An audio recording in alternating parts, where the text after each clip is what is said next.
guys, welcome back to my channel. I'm back.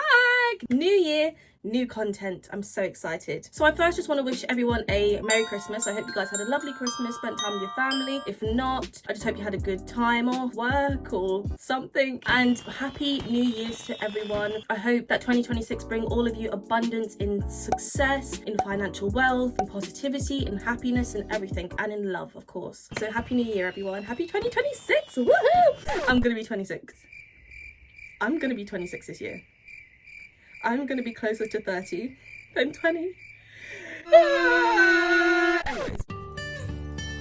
So do you guys remember those viral what's in my bag videos? Well, I thought, why not do this video but put my own spin on it? So in today's video, you guys will be finding out what's in my sex bag. So without further ado, let's get straight into this week's video. What's in my sex bag? So when I say my sex bag, I just mean the handbag that I bring when I'm about to get my cheeks clapped. Beg your pardon? So hopefully some of you watching this will get some inspiration from my bag, and you'll have more education on what to pack in your bag when you're about to go and get friggity-diggity. So starting off with the first thing I carry in my lovely, gorgeous, sexy, juicy couture bag. Look at this gorgeous bag. Isn't she gorgeous? She's so slay. Anyways, is underwear. So of course, one of the first things I pack in my sexy bag is a spare pair of underwear. I'm gonna get rid of that now just in case YouTube doesn't like that. Listen, sex can be a very messy activity. A lot of bodily fluids are involved.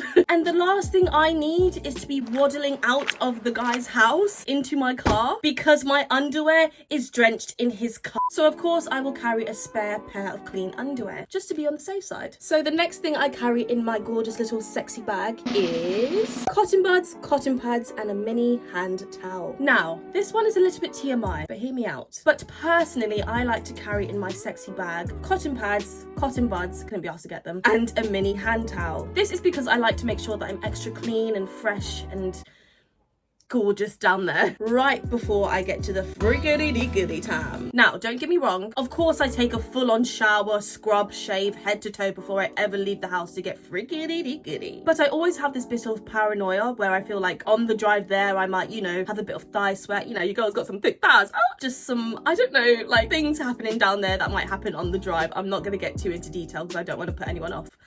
Actually, I'm going to get too into detail because that's what the whole point of this channel is. You know, like, girls, sometimes we sneeze and we might pee a bit, or like, you know, the D word, the big old discharge might come out a bit on the way there, you know? I'm not saying it happens to me, but I am human. It can happen. So I like to make sure that I'm perfectly fresh down there right before I get freakity-deakity and get into the person's bed. Now, with it pretty much being 0 degrees in the UK right now, the whole thigh sweat thing is very unlikely to happen. This is more of a summertime worry, and I don't be having sex in summertime. I'm sorry, I've got asthma. Your girl's got asthma.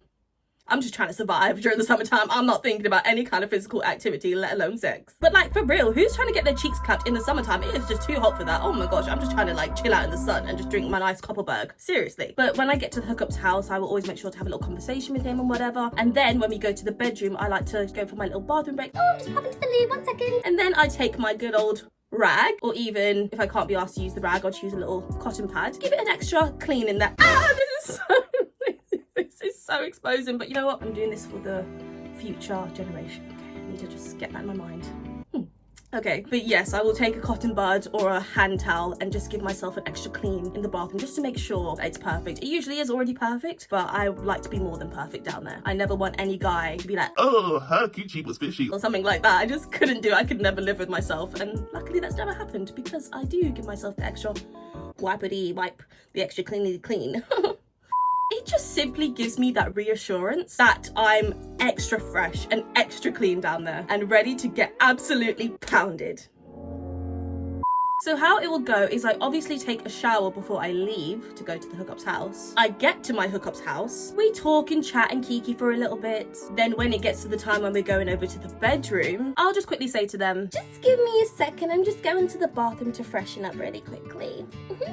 Then of course I go to the bathroom with my whole sex bag, get my rag and my cotton pads, etc. and just clean my already clean coochie and butthole. So for any men watching this right now you know what women are really doing when they say, oh, I'm just going to freshen up. Oh, I'm just going to the bathroom really quickly. Expose! Sorry, women. Sorry. Go suck and take what you do best, you silly bitch. Sorry to spill the beans to all my women out there. I'm so sorry to expose us, but it has to be said. But I really hope that you lads, boys, men, whatever, are doing the same thing out of respect for your partner. Because listen, at the end of the day, I'm not trying to taste urine or inhale boxer fluff when I'm about to go down and suck your pee-pee. The next thing I carry in my gorgeous sexy bag is a hairbrush, another hairbrush, and some spare hair ties, of course. I mean, all of these things speak for themselves, really. I'm not trying to leave this guy's house after getting absolutely wrecked, looking like this.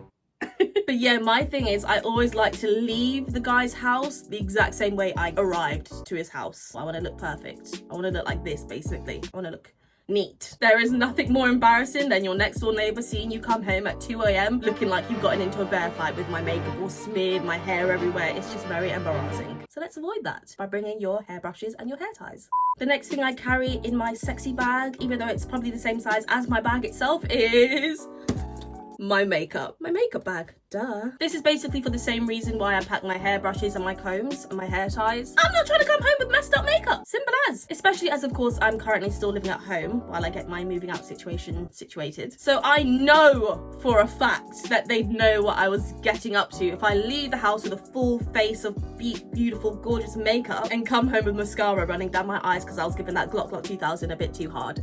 And let me tell you, when I suck pee-pee, I go hard and sloppy. Okay, I need to stop. So my makeup gets really, really messed up during that shit. A bottle of water, what the Americans think we say. But of course I do bring my bottle of water, my gorgeous Barbie Stanley. I do try and bring her pretty much every time. Now this is actually based on a recent experience that happened to me. I was hooking up with my regular penis pal and he always offers me a glass of water as I sit down, which is very sweet of him, very accommodating. I love it, very attractive. The first 2 times that I went to his house, he gave me tap water. Tap water. Like I'm some kind of peasant, like I'm some kind of wild animal. Are you on benefits?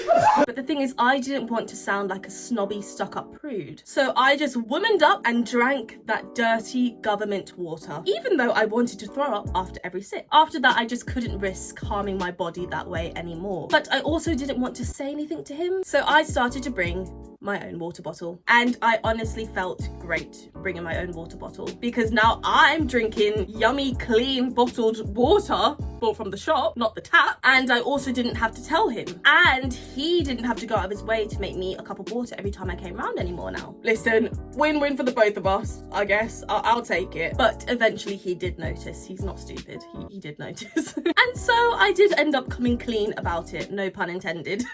But I think this was a whole blessing in disguise because now he only drinks bottled water because of me. I finally gave him a little lecture on why it's bad to drink tap water. So now he only drinks bottled water thanks to me. So I actually just saved someone's life. See, honesty helped me save this guy's stomach lining from an unnecessary death.